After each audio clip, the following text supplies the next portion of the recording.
Hey guys, thanks to the Content Creator Program, today we are taking an early look at the special attack animations for Stryfe, the second character releasing in 2021.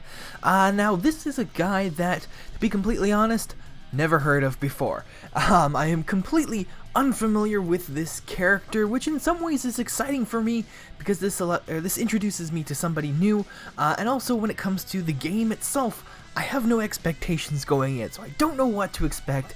So it's always interesting to see what these characters are like because it really, the first impression really counts on these characters. But for those of you who don't know, I just did a quick little Google search on who Stryfe is, and essentially Stryfe is a clone of Cable. Cable from a very young age was cloned, but this clone was raised by Apocalypse. So seeing as how Cable turned out just being Cable, you can only imagine what one raised by Apocalypse would be like. So just by that alone, I would imagine this guy's pretty powerful in the comics, though unfortunately I have nothing to go on, so I can't give too much there. But yeah, without further ado, let's get into it here now. First up, we have his special attack 1, telepathic camouflage. Now this attack, honestly, it's not my absolute favorite. It's pretty short overall. I mean, granted, we did just come off of Jubilee, who was a super flashy character that I did really like, so maybe that's why Stryfe seems a little underwhelming to me. But probably the coolest part about his special attack 1 here is what happens right at the very end here. So for Stryfe here, what happens is at the end of his attack, he activates a telepathic cloak to go invisible for 3 seconds, meaning that his opponents will miss, or have a 100% chance to miss rather. So it's a guaranteed miss for that 3 seconds.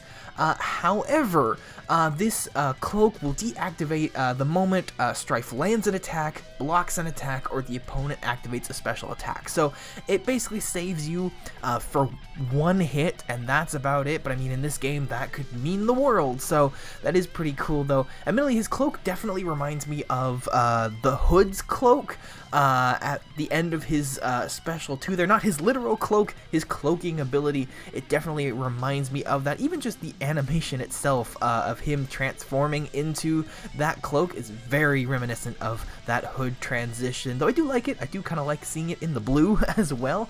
Very simple thing, but I definitely like to see it. But moving on, we have his special attack 2, Exceptional Psionics.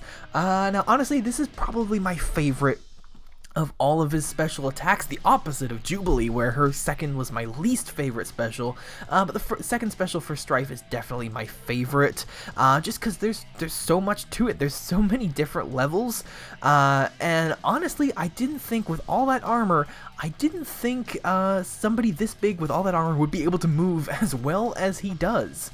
But I like just the combo of the hits and the kicks there look really awesome, and then at the very end he does that his best Dragon Ball impression, I'll just call it there. But all around looks really awesome. I even like the fact that there's that little extra touch of the ground being affected as well by that big blast there. So really like that special attack. Again, probably gonna say that is my favorite out of his 3. But last but not least, we have his special 3. It's called Your Mind, My Playground. Now, honestly, like I do like it, but at the same time, this special definitely kind of reminds me of ones like Dr. Doom's special 3. I mean, the background alone is extremely similar. I mean, yes, the opponent is not pinned to like the castle that they are in Dr. Doom's special, but it is just reminds me just a lot of that special attack. So I mean, I love the Dr. Doom special attack, so I mean, had we seen this one first before having Dr. Doom come in, probably would be saying this is absolutely awesome. It's just, again, just reminds me so much of that one that it maybe brings it down a little bit in my books, but regardless though, it still looks really awesome. I mean, of course, I understand, you know, the developers will be running out of ideas at some point in time, but overall though, Stryfe is pretty cool looking character. His armor, I think, looks pretty awesome, though the helmet maybe a little wonky there, but overall Stryfe looks like he's gonna be a pretty solid character. From what I've heard from the other members of the content creator program, they all seem pretty excited for him, but I think I'm most excited to see what he will become once the rest of the community gets their hands on him, and just to see how far he can go, because like I said, he's a completely unfamiliar character to me. So again, I had no idea what to expect from him, but yeah, again, at least personally, not as flashy as Jubilee, so I think I like Jubilee a little bit more, but Stryfe definitely has some potential, and I mean, I would not want to face him by any means. But yeah, I think that's all I've got to go over for today, so I'm just gonna say thank you all so very much for watching. If you did enjoy this video, make sure to give that video a thumbs up, and if you enjoy this kind of content, make sure to hit that subscribe button down below. It's free. Undo it at any point, at any time, if you suddenly become bored of my content. But again, if you do enjoy it, I would definitely appreciate it if you hit that button down below there. And oh yeah, social media linked in the description below as well. But yeah, there you go. There is Stryfe in Marvel Contest of Champions. Once again, thank you all so very much for watching, and I will see you in the next video. Bye bye.